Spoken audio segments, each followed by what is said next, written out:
Hi, you are watching Satya Smart Life. Please subscribe. ఈ వీడియోలో falafel ఎలా తయారు చేయాలో చూద్దాం.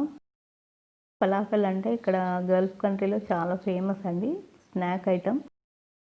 ఫలాఫల్ తయారు చేయడానికి ముందుగా కాబూలీ చనా తీసుకొని 10-12 గంటలు ఖచ్చితంగా నానబెట్టుకోవాలి.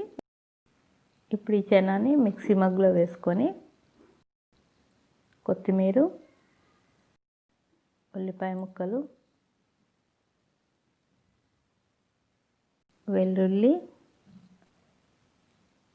పచ్చిమిర్చి, ధనియాల పొడి, మిరియాల పొడి, జీరా పొడి. ఇవి పార్స్లీ లీవ్స్ అండి, కొత్తిమీర లాంటిదే కానీ దీనికి కొంచెం టేస్ట్ వేరే ఉంటుంది, చాలా బాగుంటుంది. ఫలాఫల్లో కంపల్సరీ వేయాలి. ఇవాళ రేపు ఇది అన్ని సూపర్ మార్కెట్లో దొరుకుతుంది. ఒకవేళ మీకు దొరకకుంటే దీని బదులు సేమ్ మళ్ళీ 1 కప్పు కొత్తిమీర వేసుకోవచ్చు. ఇవన్నీ మెత్తగా మిక్సీ పట్టి పెట్టుకోవాలి. ఇవి ఒకసారి కాకుంటే మీరు చిన్న మగ్గులో వేసైనా వాటర్ లేకుండా కొంచెం కొంచెం వేసి ఇలాగా పేస్ట్ తయారు చేసుకోవాలి. ఇలా రెడీ చేసుకున్న పిండిలో తినే సోడా కొంచెం, తగినంత సాల్ట్, లెమన్ జ్యూస్, బైండింగ్ గురించి 1 టేబుల్ స్పూన్ కార్న్ఫ్లోర్ వేసుకొని బాగా మిక్స్ చేసుకోవాలి.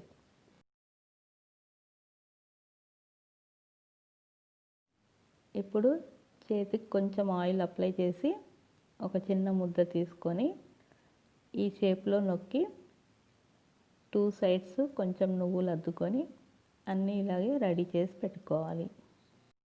ఆయిల్ వేడెక్కిన తర్వాత ఇవి ఒక్కొక్కటిగా వేసుకొని అటు ఇటు తిప్పుతూ ఫ్రై చేసుకోవాలి. ఈ కలర్ వచ్చే వరకు వేయించుకొని సర్వింగ్ ప్లేట్లోకి తీసుకోవాలి. ఇలా రౌండ్ షేప్లో అయినా చేసుకొని మనం ఫ్రై చేసుకోవచ్చు. రెగ్యులర్గా చేసే బజ్జీలు, పకోడీలు కాకుండా ఈ ఫలాఫల్ ట్రై చేయండి, చాలా టేస్టీగా ఉంటాయి. తప్పకుండా ట్రై చేయండి. నా ఈ వీడియో నచ్చినట్లయితే లైక్, షేర్ అండ్ సబ్స్క్రైబ్ చేయండి. Thanks for watching.